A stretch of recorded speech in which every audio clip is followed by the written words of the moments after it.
segunda de las conferencias que realiza el seminario del campo freudiano en Murcia bajo el título El normal dolores. Nuestro agradecimiento en primer lugar a la obra social del Banco Mare Nostrum, porque con su colaboración nos permite presentar estas conferencias en un enclave tan importante para la vida cultural de esta ciudad y de esta región como es el lugar en el que nos encontramos ahora mismo.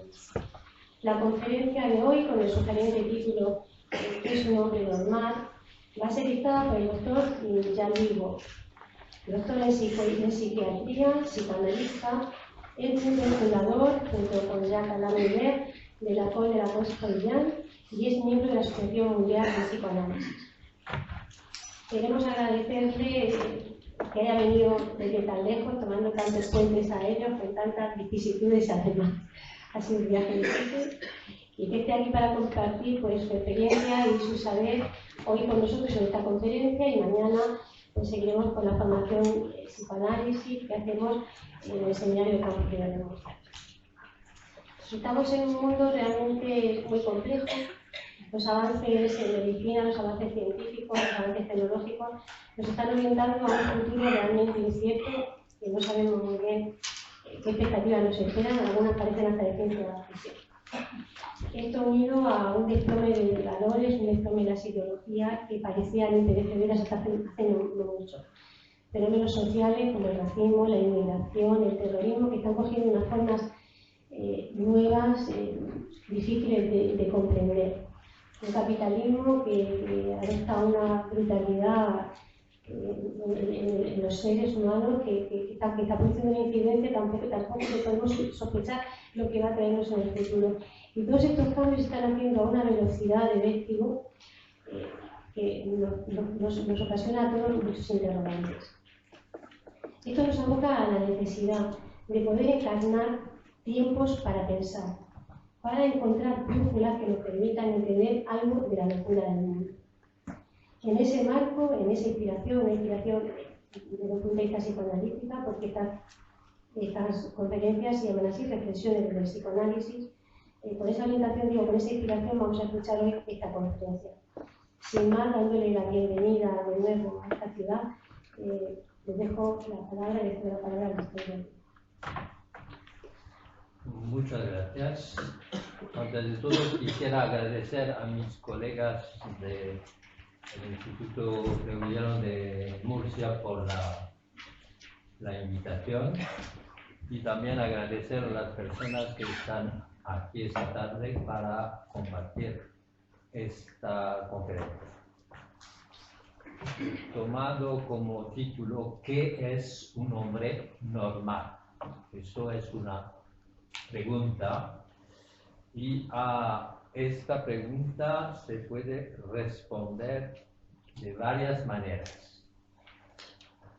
Primero, la medicina tiene como objetivo de decir lo que es la normalidad en un hombre para poder saber lo que es lo patológico. Esta definición de la normalidad se hace a partir de la observación del funcionamiento fisiológico del organismo.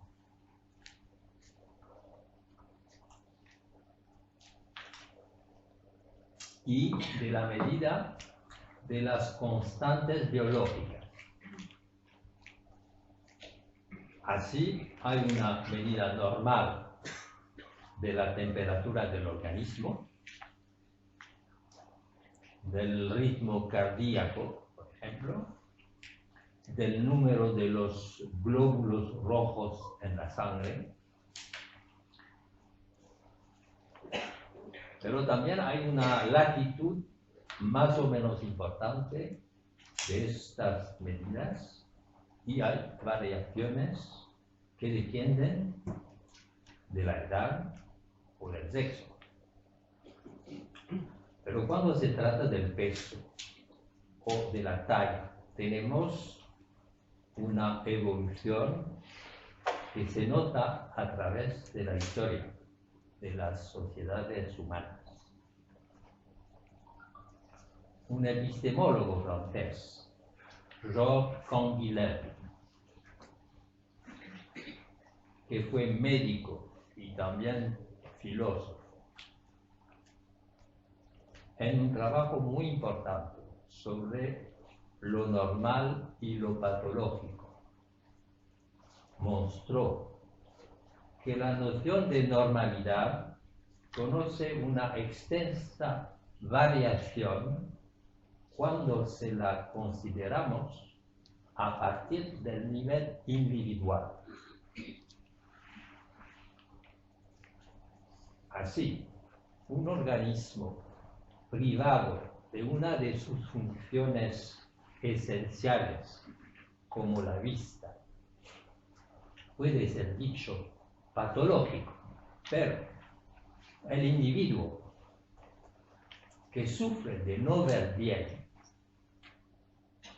no se siente necesariamente enfermo y aspira a ser considerado como normal y quiere gozar de todos los derechos de un hombre normal. Estas reflexiones han tenido un papel decisivo en la aceptación de las personas incapacitadas en las sociedades democráticas, hasta que se puede considerar normal la existencia de Juegos Paralímpicos. Este punto de vista sobre lo normal se refiere al organismo, pero un hombre no se reduce a su organismo. Un hombre tiene también una vida de relación, donde está en contacto con los otros y con su entorno.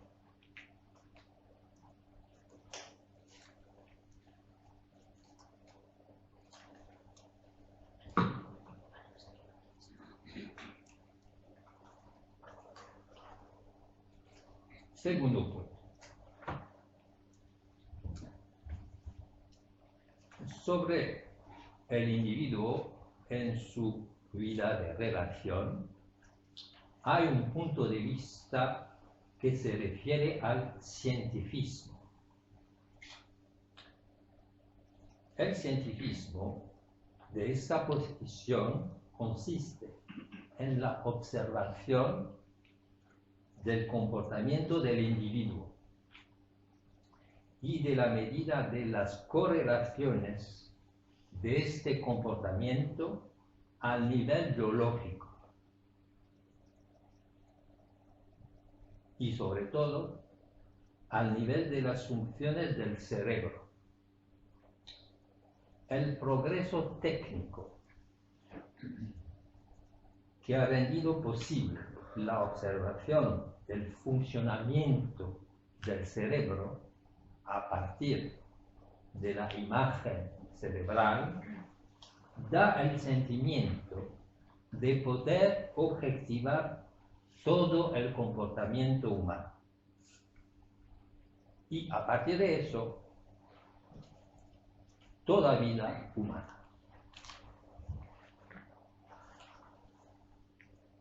La antigua psicología ha encontrado en estos medios técnicos la posibilidad de vestirse de nuevo y se ha dado el nuevo nombre de neurociencia, que no es más que una psicología vestida con los medios modernos técnicos producidos por la ciencia. Un tal estudio del hombre en su comportamiento no es siempre posible. Así es a través de la observación de un modelo animal en el laboratorio que se prolongan estas investigaciones. Por ejemplo, para el autismo se estudia un modelo del autismo en el ratón. Ratón en el que nunca se observa ningún tipo de autismo, salvo cuando interviene el neurocientífico para crear en el pobre animal su propio modelo del autismo. Otro ejemplo. A partir de la coactivación de una rata, se pretende determinar las causas de las neurosis obsesivas en la rata. Otro pobre animal que no conocía la neurosis antes de encontrarse la de su perseguidor en la persona del investigador en su laboratorio.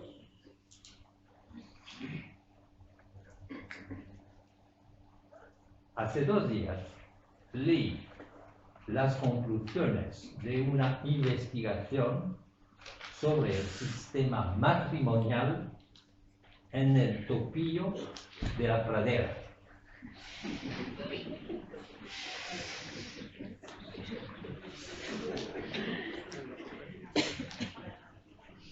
Estos simpáticos animales se caracterizan por ser roedores monógamos, estrictamente monógamos,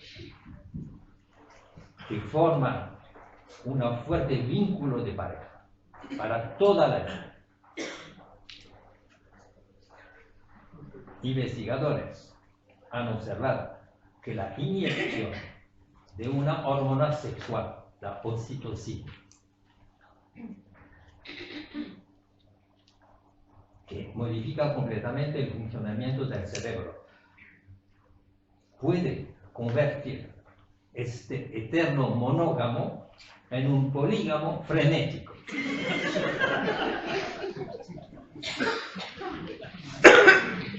Todo eso es completamente auténtico. Tengo la referencia a disposición de quien quiera.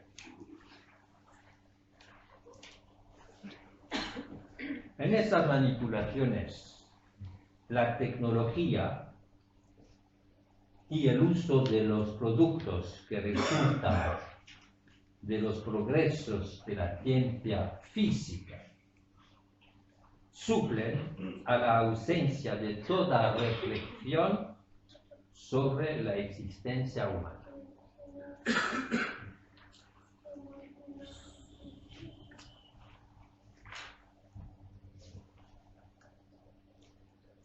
Tercer punto.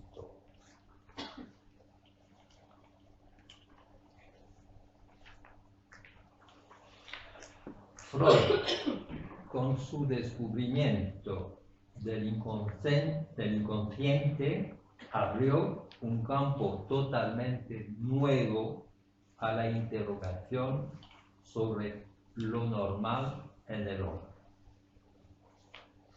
Fue una novedad completa para la medicina de su tiempo y permanece ser una novedad total en nuestra época,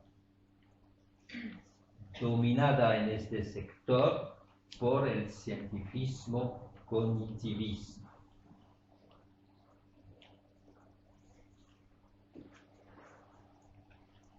En 1905, en sus 3 ensayos sobre la teoría sexual, Freud establece un tipo de catálogo razonado de las aberraciones sexuales. parece prolongar el trabajo de los que lo han presidido en la descripción de las diferentes modalidades de la sexualidad en el hombre. Por ejemplo, Adler, Ellis y Kraft. Y Freud no deja de referirse en la ocasión a estos trabajos. Pero el paso decisivo que Freud hace es completamente diferente. Rompe totalmente con esta tradición clasificatoria. A partir de las consecuencias que él saca de ese inventario de estas formas diversas, polímorfas, monstruosas, a veces, de la vida sexual de los seres humanos. Formula la conclusión siguiente: la sexualidad en el hombre no tiene nada que ver con ninguna finalidad biológica ligada a la especie. La finalidad de reproducción.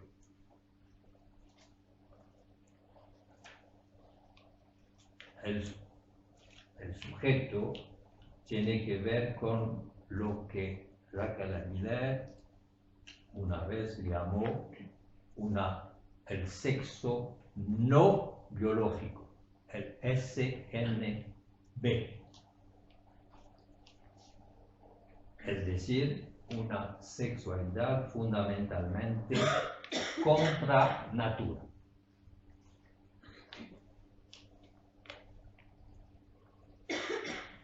Lo que Freud aísla en sus ensayos como la predisposición perversa en el niño es el efecto de la pluralización de la tendencia sexual natural en pulsiones parciales.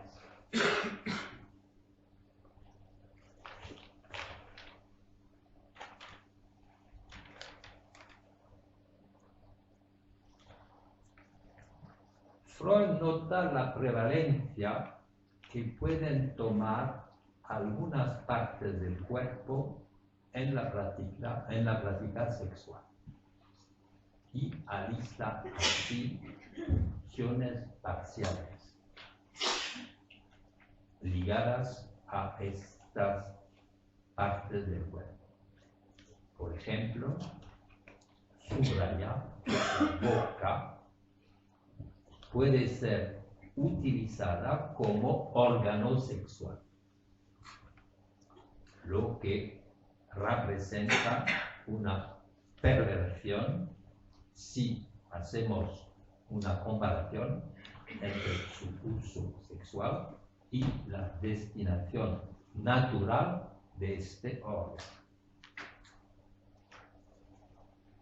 También Freud reconoce en el chupetear una actividad del niño cuya finalidad alimentaria está excluida.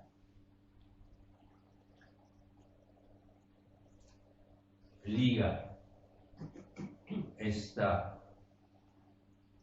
succión voluptuosa a una significación sexual atribuida a la boca. Si la boca es la fuente de una actividad erótica, es a causa de la significación sexual que la boca ha tomado.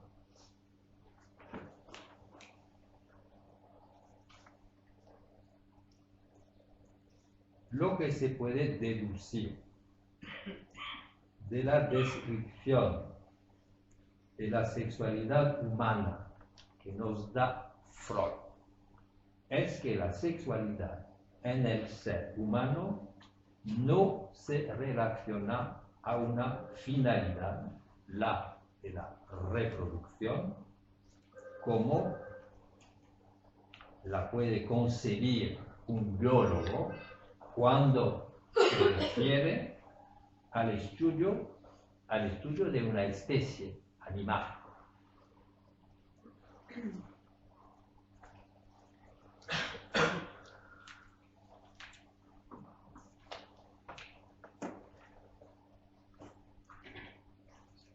Es decir, que la sexualidad humana no obedece a una norma fisiológica. Lo que encontramos al nivel sexual en el ser humano no es una tendencia única con el objetivo de la reproducción de la especie. Al contrario, estamos frente a una pluralización bajo la forma de pulsiones parciales.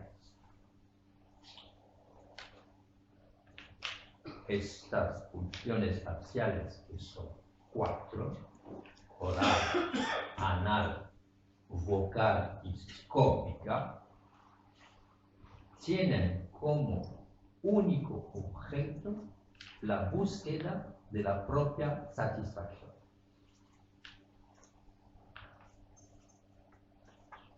Según lo que observa Freud,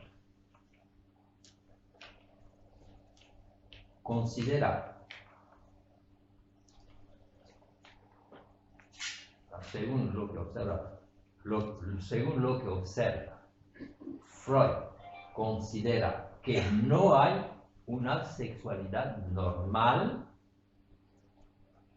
que sería la búsqueda, no hay una sexualidad normal orientada por la búsqueda de la reproducción. No hay esta sexualidad normal que sería opuesta a una sexualidad perversa en busca de la satisfacción. No es eso lo que se observa a partir de Freud.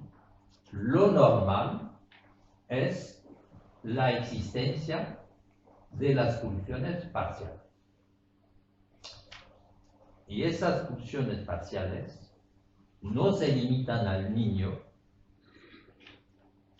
y no encuentran ninguna unificación en una supuesta pulsión total. Se mantienen estas pulsiones parciales, se mantienen a lo largo de la vida y constituyen la gracia y el sabor de toda existencia.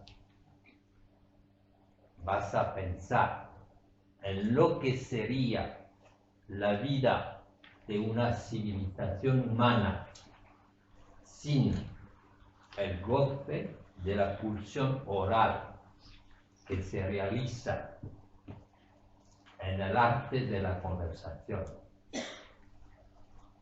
y en el compartir de las comidas y de las bebidas. ¿Qué sería esa civilización sin el goce de la conservación, de la colección? De esas colecciones reunidas en los museos. Y tampoco, ¿qué sería esta existencia humana? No tampoco. ¿Qué sería esta existencia humana, esa existencia humana sin el goce de la voz o el goce de la mirada?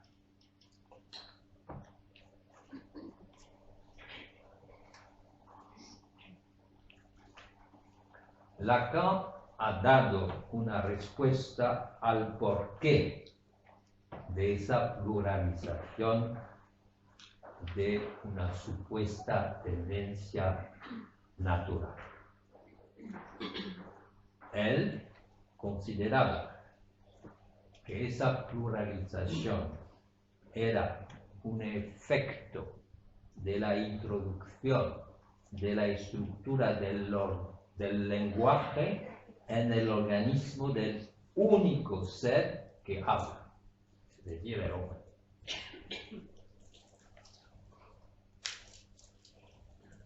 Hablar no consiste en usar de un instrumento de comunicación como puede ser el uso de una hormona. Hablar supone ser un ser hablante, es decir, un ser viviente que está afectado por el lenguaje y por la palabra.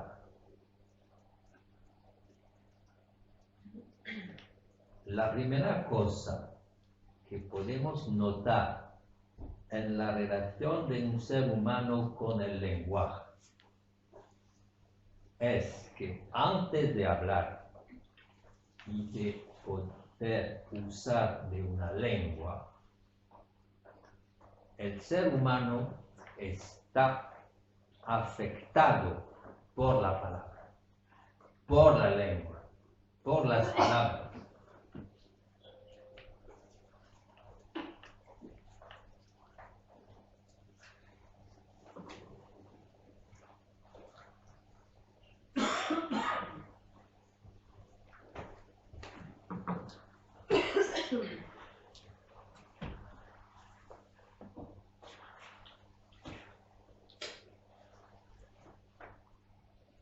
La palabra, la lengua, las palabras producen efectos en el cuerpo del ser humano.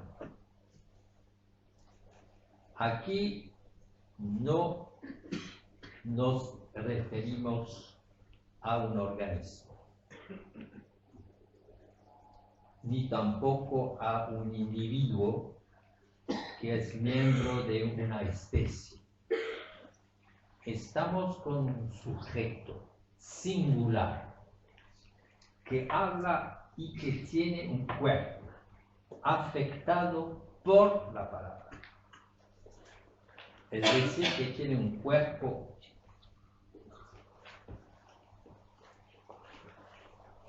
hablante. Un sujeto, lo que quiere decir, un sujeto que habla con su cuerpo.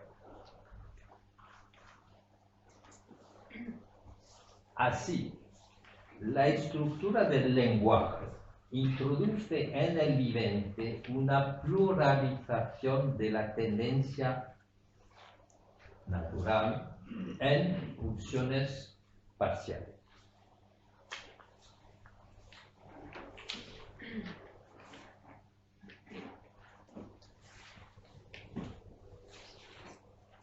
De tal manera que la sexualidad humana no se ordena a las leyes de la biología, pero toma los desfiladeros del significante, es decir, del discurso.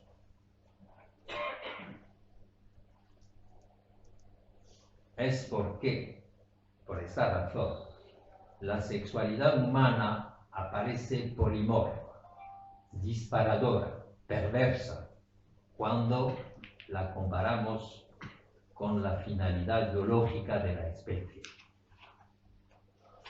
En el campo de la sexualidad y de la vida amorosa, lo que cuenta para el sujeto son las invenciones, las creaciones significantes, es decir, las palabras, los relatos, los escritos, los mitos, las fábulas.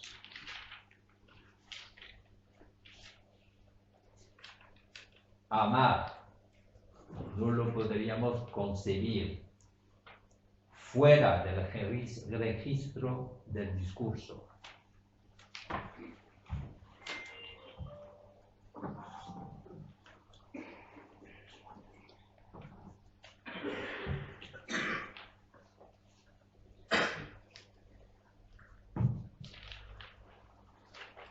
palabras de amor, declaraciones, cartas de amor, son la verdadera sustancia del amor. La ópera de Sartre, el arte de amar de Ovid, o la poesía erótica árabe, para tomar solamente estos ejemplos, testimonian de esta elaboración significante que se introduce siempre entre la sexualidad y el ser hablante. El saber científico sobre la biología sexual, al contrario, no nos enseña nada sobre la vida sexual del ser humano, nada sobre la homosexualidad, nada sobre la perversión o la elección amorosa. Para entender algo al amor de un homosexual, mejor leer a la ópera de André Gide, escritor francés, y especialmente su libro Corridon, para orientarse en el goce erotomaníaco. Nada puede reemplazar la lectura de las memorias de un neurópata del presidente Schreber.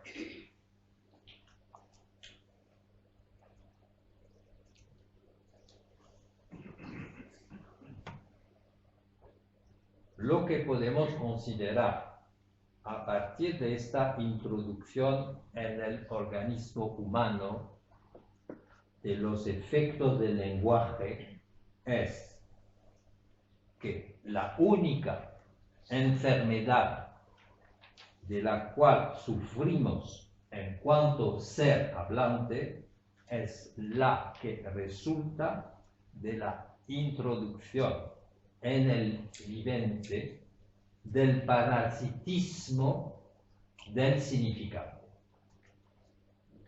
Tenemos todos, como ser hablantes, esta enfermedad. Nos somos parasitados por el significado. Un hombre normal es un hombre parasitado por la palabra.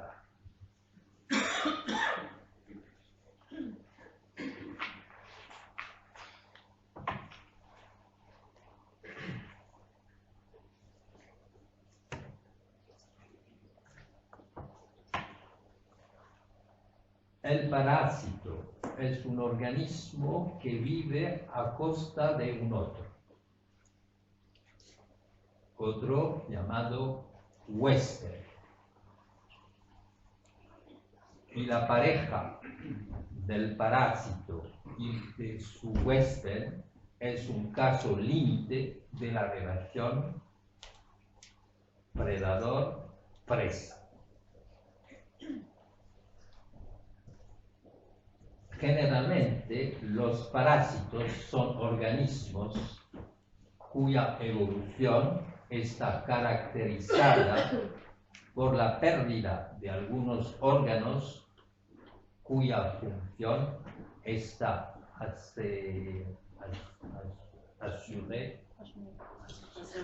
asegurada por el huésped. ¿Perdón? Asumida.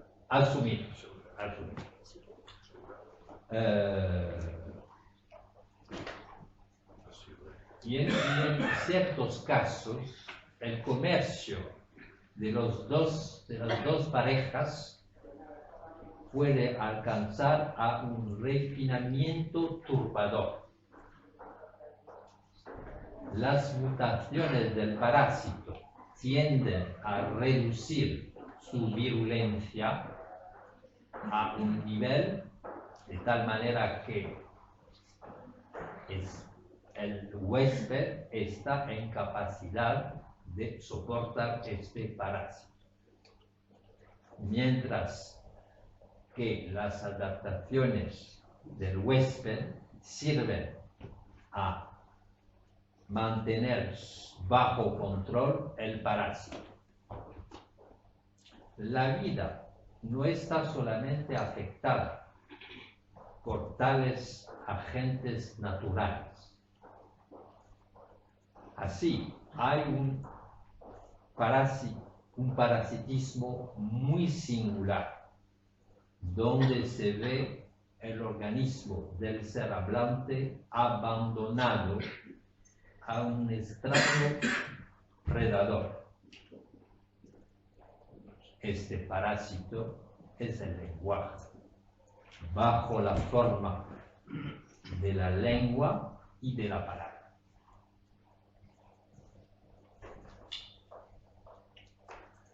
El novelista japonés Mishima evoca esta infección lingüística que probó muy temprano en su vida. Y la manera bajo la cual emprende desde la edad de 4 años a curarse de esta infección por la ficción. Niño, aún muy joven, aprende a defenderse contra una palabra, una expresión o una frase que ha entendido, que resuenan en él y finalmente lo invade y lo hacen sufrir. Pone a punto un procedimiento de su invención con el cual tenta de domar el intruso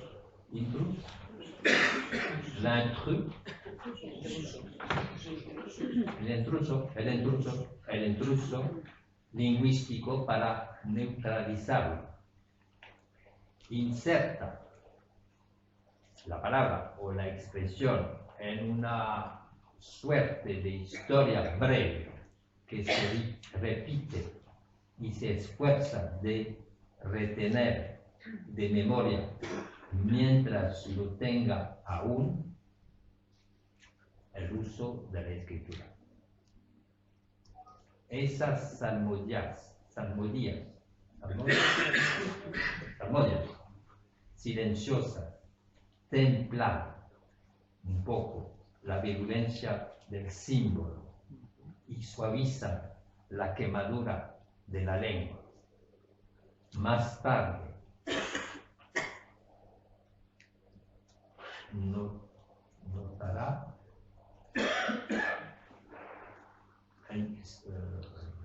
por escrito en fragmentos breves y después en relatos más largos elaborados para responder a este dolor de existir de la cual se encuentra la presa. Esta trama literaria, nacida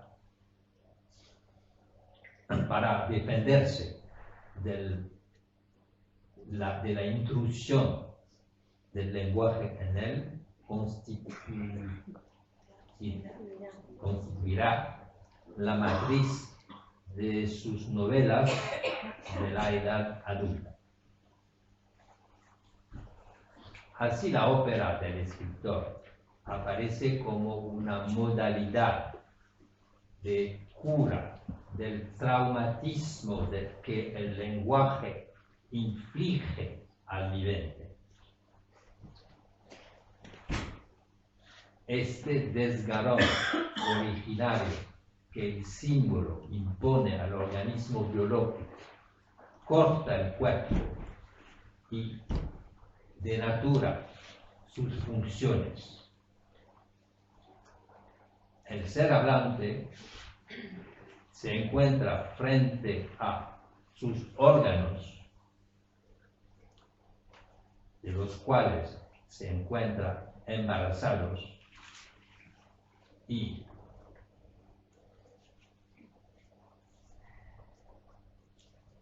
cada uno de estos órganos le pone un problema, el problema de su uso.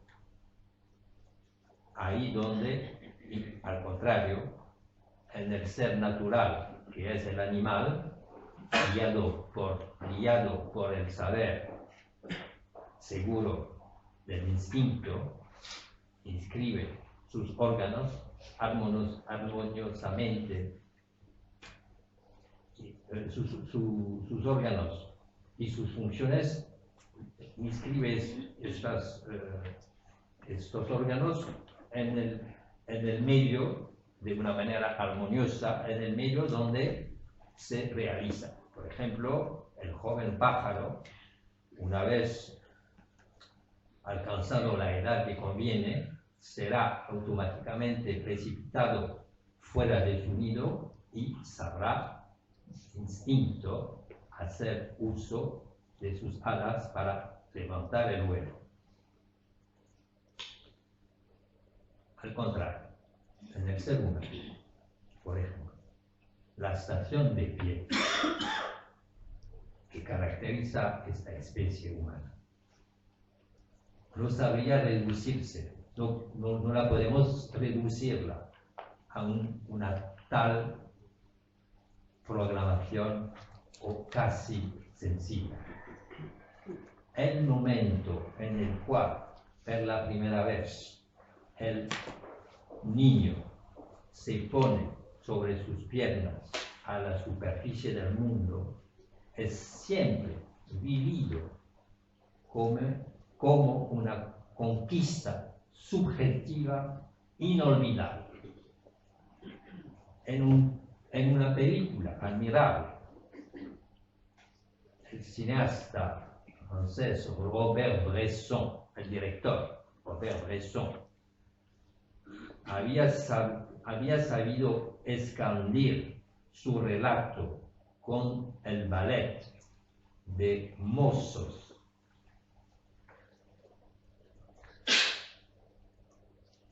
cuyos pasos hacía resonar sobre el adoquín parisino ecos interrumpidos de este instante inaugural, la primera vez que un niño, un ser humano, se levanta y se pone a caminar. La marcha no es el resultado automático de los progresos de la cognición, que se traduciría en un comportamiento adaptado a las necesidades futuras del Homo sapiens.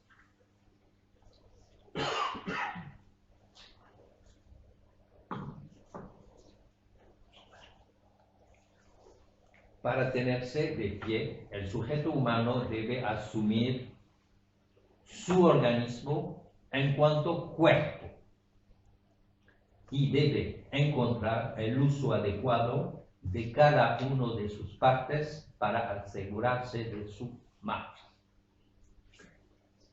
Es la marcha que se usa como palabra para hablar de eso. La marcha no es la expresión de una capacidad elementaria que respondría a las necesarias funciones de relación de un aparato neurológico que había llegado a su plena maduración. La marcha es siempre una victoria subjetiva.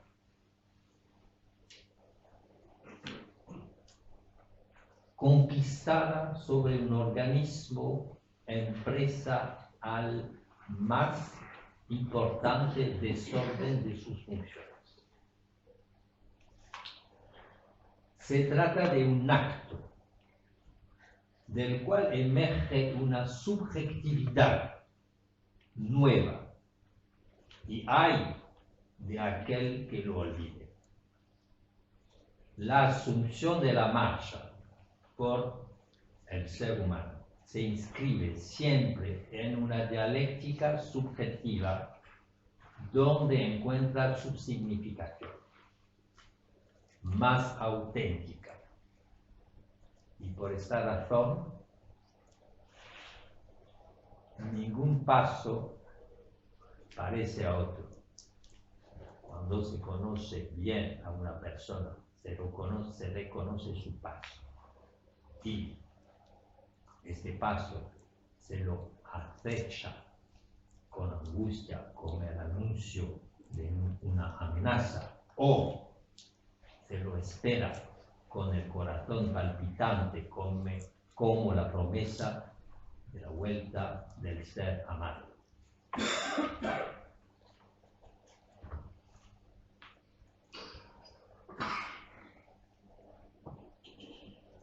El organismo del único animal que habla es en su totalidad y desde siempre sumergido en el campo del lenguaje, sometido a la función de la palabra y a la instancia de la escritura. Este organismo está abandonado al cáncer lingüístico que desorganiza sus funciones, las funciones de este organismo. Funciones que se encuentran disociadas de su finalidad natural. Y ahora sometidas a una exigencia donde Freud ha sabido reconocer una satisfacción paradójica que ha llamado pulsión. Bajo el nombre de goce, Lacan ha tentado acortar esta satisfacción paradójica que se soporta del lenguaje y que contamina todas las necesidades del ser humano.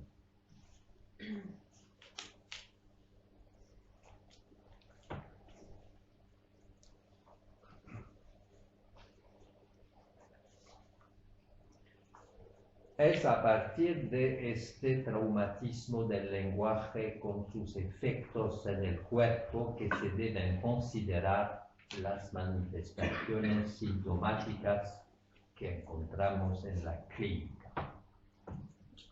El síntoma es el resultado de la desorganización que el lenguaje introduce en las funciones del organismo.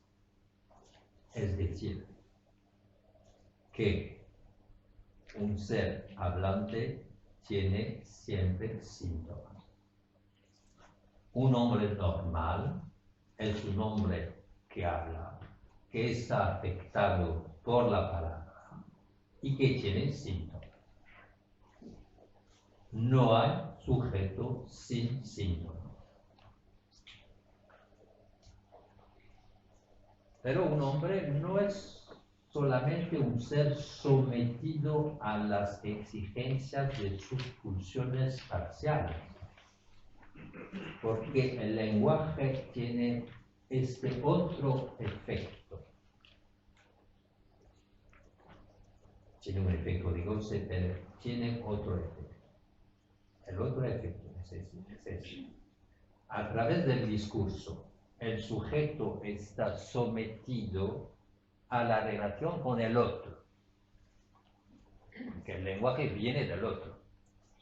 El lenguaje hace este efecto de desorganización, pero también lleva algo del otro.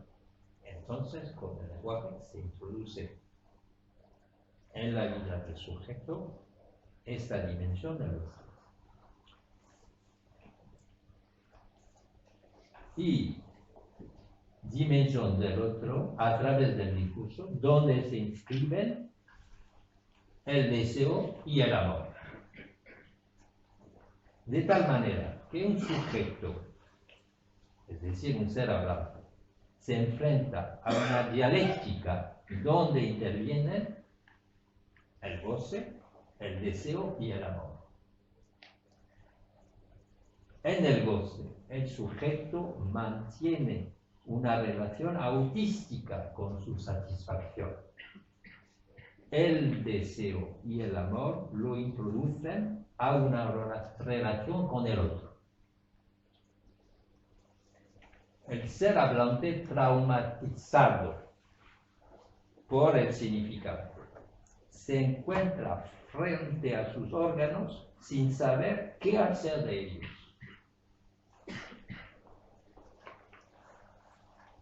A partir del momento en que sus funciones naturales han sido parasitadas por el efecto de la palabra. Es decir, que debe aprender todo. Aprender a comer, aprender a marchar, aprender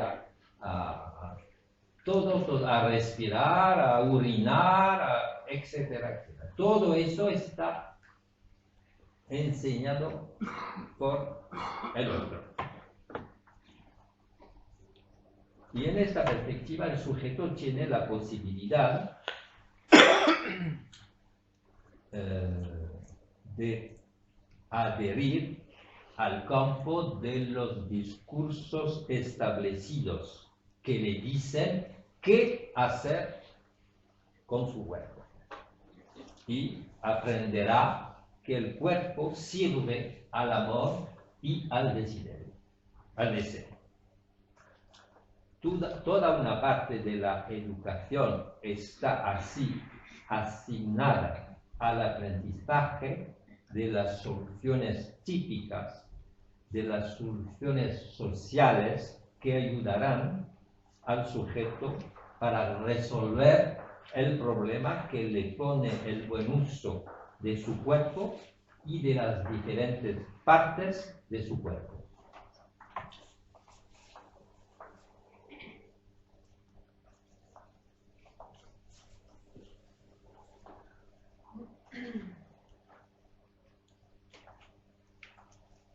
En otros casos, el sujeto rechaza estas soluciones propuestas por la tradición, por el otro social. El resultado para este sujeto que rechaza lo que viene del otro en relación a su cuerpo, al uso de su cuerpo, de las diferentes partes de su cuerpo. El resultado para este sujeto depende de la extensión del rechazo. Observamos muy a menudo esta dimensión del rechazo en el niño, desde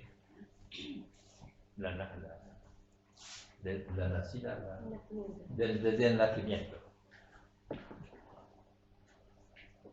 ¿Cuál sea lo que le enseña al otro? El rechazo puede situarse al nivel de la alimentación, por ejemplo. Rechazo de la alimentación, de un cierto tipo de alimentación, rechazo de la leche, de la materno, por ejemplo, materna, etcétera, etcétera. O rechazo al nivel de las maneras de comportarse a la mesa, lo que se enseña a la mesa para usar cuchillo, no jugar con los alimentos, no poner los dedos en la boca, no sé. Todo eso se enseña, pero observamos siempre un cierto rechazo por parte del niño, que ese rechazo puede variar en intensidad, puede ser radical o el niño puede aceptar ciertas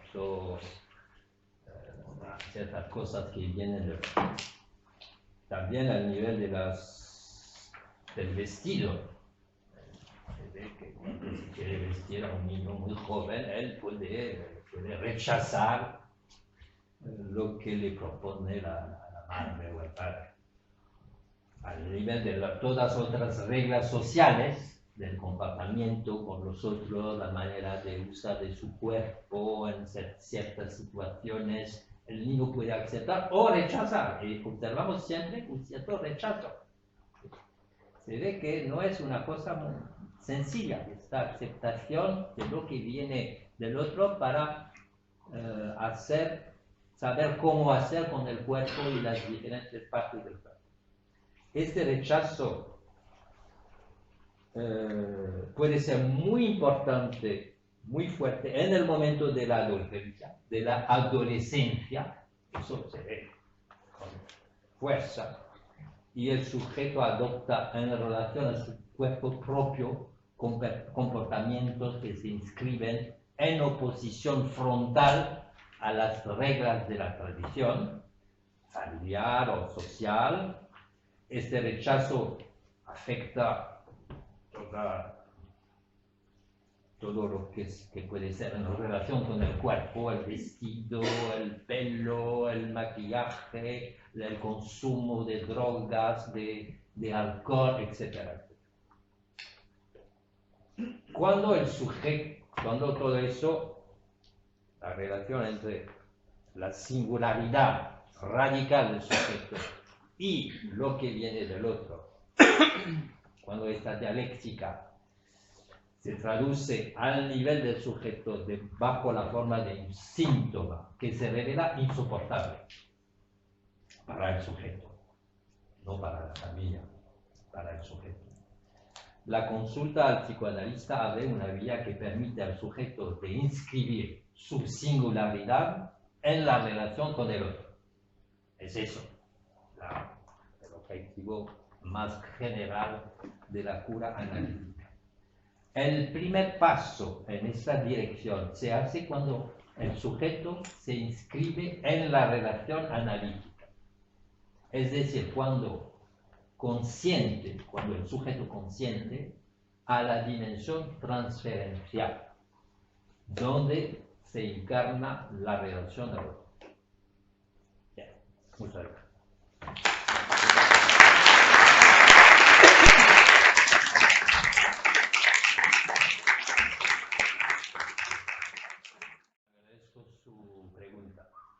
Usted sabe que Freud murió en el 39, es decir, que usted se refiere a este momento, a Freud, es decir, casi un siglo atrás. Desde el 39, el psicoanálisis ha cambiado mucho. Se concluye la ópera de Freud en el 39. Después del 39, hemos tenido la suerte de tener sobre la superficie de la Tierra un genio, Jacques Lacan. No, debo decirlo así, que nos permite leer a Freud, porque no basta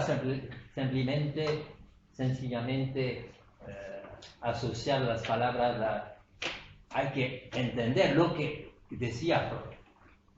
Para ir más en dirección de su pregunta en relación a la espiritualidad.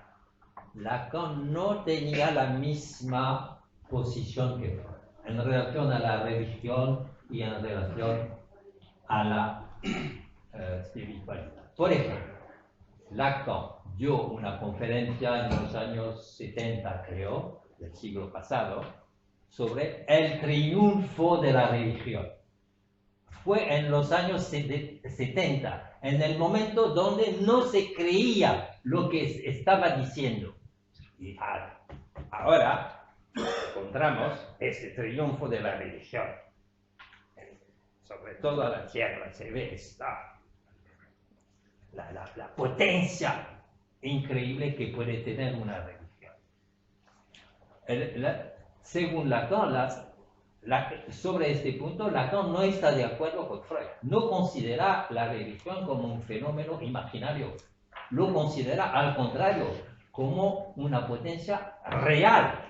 Y se ve en la historia la potencia increíble de las religiones, que han hecho que tienen un poder de movilizar a masas de personas para hacerle las cosas las más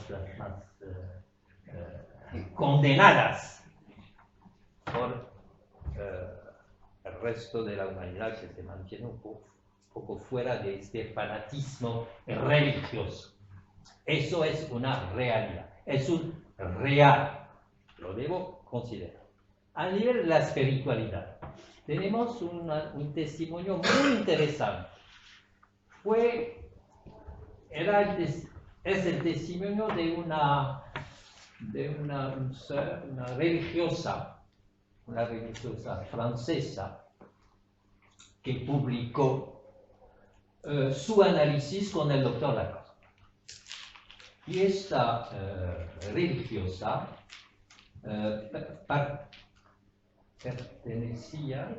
pertenecía a un orden religioso, no me acuerdo lo cual, y en este convento se habían dado cuenta que esta persona era un poco particular y la persona era rechazada por las autoridades religiosas de este conjunto. Con la ayuda del análisis de Lacan, fue sostenida en su espiritualidad. Y Lacan considera, y yo también, que la espiritualidad es un real. Pero el punto de vista del psicoanálisis en relación a la espiritualidad seguramente no es el mismo que el de la psicología. Pero debemos tomar en cuenta esta novedad que fue la enseñanza de Lacan para hacernos tomar en cuenta lo real de la religión, lo real de lo espiritual. Yo quería hacer una mención a un proyecto a nivel, bueno, lo aprobó Obama, el proyecto Brain. ¿Lo conoce? Brain, yo no sé, sí, es un proyecto, sí, cerebro, creo que cerebro en inglés. ¿Verdad? Sí. Ah, Brain.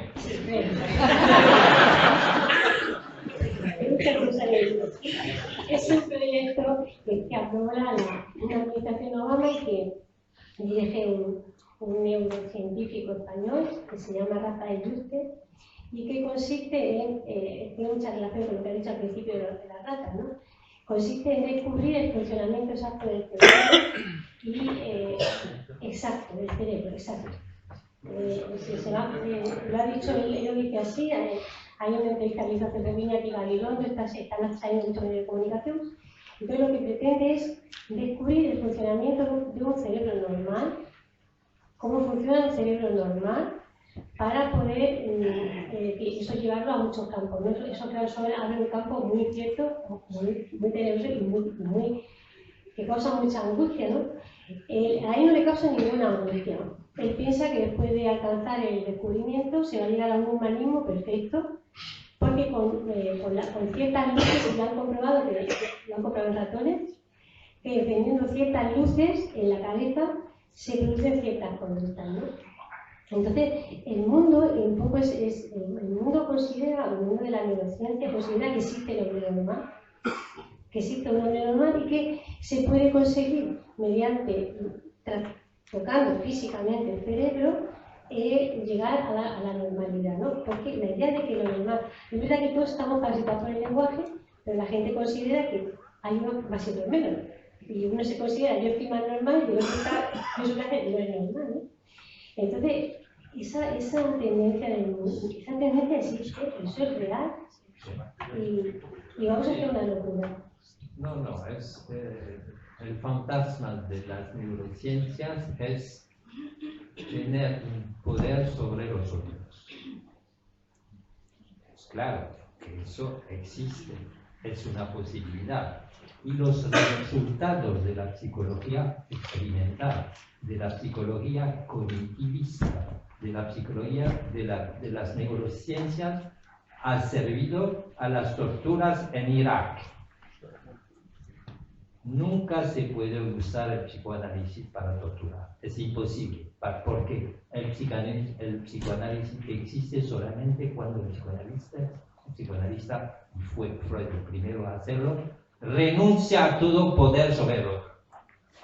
Y eso es la oposición radical entre el psicoanálisis, el renunciamiento total a un poder sobre el otro, y todas estas neurociencias que tienen como solo objetivo tener un poder sobre los otros. Y es claro que con las hormonas, con la electricidad, con la acción sobre el cerebro, se puede conseguir un efecto sobre el otro, hasta poder torturarlo, y lo hacen. Los torturadores del Irak, americanos, fueron ayudados por psicólogos cognitivistas. Muy simple. Yo creo que contigo parte de que existe lo normal.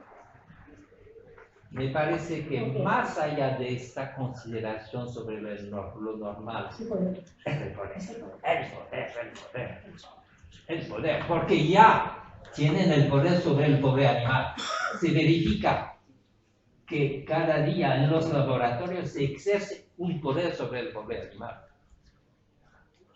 Y se concluye de la acción del investigador sobre un animal, conclusiones que son, ¿qué son esas conclusiones? Son las conclusiones que se consiguen cuando un hombre ejerce su poder sobre un otro y se observa el resultado. Gracias por la intervención y su pregunta. La solución a este traumatismo del lenguaje sobre el organismo la encontramos ya en la vida social. Ya el otro, con su deseo, con su relación al amor, su intervención al lado de ese sujeto traumatizado, lo ayuda a luchar contra este traumatismo. Y así la cultura, la civilización, la conversación, por ejemplo, lo que hacemos esta tarde, es una manera de luchar contra el traumatismo del lenguaje, porque intentamos de conversar, de haber un debate muy divertente, porque son posiciones opuestas y nos ponemos a reír. Eso es un efecto del discurso. El lenguaje tiene un efecto traumático, es verdad. Y eso no lo podemos olvidar. Eso es la normalidad para un sujeto humano que habla. Tiene este efecto en su cuerpo. Un hombre normal es alguien que fue afectado por palabras. Cada uno puede decirlo. Palabras que fueron dichas o no fueron dichas. Cada uno puede contar algo en relación a eso. Que en un cierto momento importante de la vida ha sentido algunas palabras que han tenido un efecto positivo o negativo. O, en ciertas otras circunstancias, faltaron esas palabras. Y fue para el sujeto un dolor, una dificultad. Bueno, eso es muy común, pero debemos tomar en cuenta esta experiencia muy común. Cuando el sujeto no encuentra en su vida una solución aceptable a sus síntomas, cuando el síntoma se vuelve insoportable. Hay la solución del psicoanálisis. Hoy, y son muchos, cada día, niños, adultos o mujeres, hombres que vienen a consultar, más, siempre más, porque a nivel de la civilización actual no encuentran fácilmente respuestas en relación a sus síntomas, y todo, más y más personas saben eso ahora, y se dirigen al psicoanalista. ¿Y qué hace el psicoanalista? El psicoanalista acoge esta sufrimiento, este síntoma, y a partir de lo que he intentado decir, él sabe, por su experiencia propia del síntoma, de la cura analítica propia, que fue él también un ser afectado por la palabra, pero que ha encontrado en la palabra, en el discurso, una cierta solución. Yo, por ejemplo, fui un enfermo cuando encontré al doctor Lacan. Tenía muchos síntomas. Después de años y años de psicoanálisis, me quedan aún ciertos síntomas, pero puedo vivir, puedo viajar, puedo hacer conferencias, puedo divertirme con otros hablando de todo eso. Eso es la solución. Las soluciones los encontramos también en la literatura, en las obras de arte, en la literatura, en la pintura, en el cine, en la música, en la pintura, que son siempre tentativas de ser humanos, de resolver, no tanto de resolver, pero de vivir su trauma. El síntoma es el modo de vivir su trauma. Cuando el síntoma es demasiado insoportable, claro que es mejor reducirlo y encontrar una solución más soportable, pero se mantiene algo del síntoma, siempre. Pero se puede vivir de una manera más casi agradable y reír de ese síntoma.